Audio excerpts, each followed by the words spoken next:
Voyons ensemble comment remplacer le capteur de position de l'arbre à cames sur ce Dodge Intrepid avec moteur de 2,7 litres.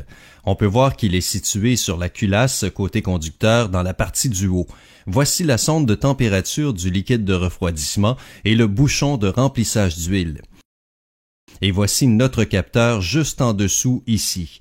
La plupart du temps, on trouve une patte de blocage rouge ici. Dans ce cas-ci, elle est manquante. Quelqu'un l'a probablement enlevée par mégarde. Donc, quand vous voyez cette patte rouge, utilisez une petite tige pointue pour la retirer. Ici, on va simplement insérer la main et appuyer sur l'ergot du connecteur électrique pour glisser ce dernier à l'écart. On peut voir aussi que le faisceau de câble du moteur était appuyé sur la tige du boulon de retenue du capteur. On va simplement le mettre à l'écart pour l'instant, mais il faudra s'assurer de le remettre en place une fois le travail terminé. Alors on retire le boulon avec une clé à cliquet munie d'une douille de 13 mm.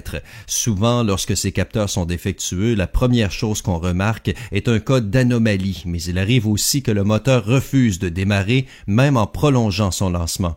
Il faut parfois lancer le moteur durant au moins 15 secondes avant qu'il se mette finalement en marche.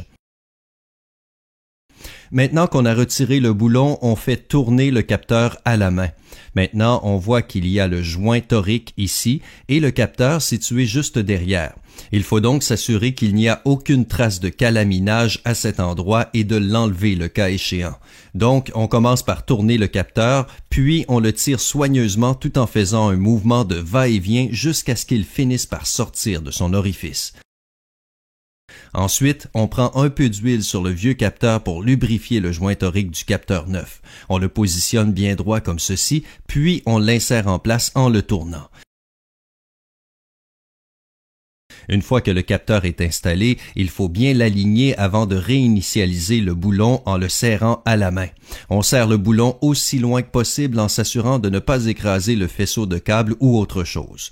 Bon, ensuite, on serre le boulon à fond avec la clé à cliquet pour qu'il soit bien bloqué solidement en place. Surtout, on n'oublie pas de réinstaller le faisceau de câble en prenant soin de ne pas le laisser tomber parce qu'il frotterait sur la courroie multifonction. Une fois que tout est en place, on rebranche solidement le connecteur électrique et bien sûr, on réenclenche la patte de blocage rouge. Voilà comment on remplace un capteur de position de l'arbre à cames sur ce Dodge Intrepid de 2,7 litres.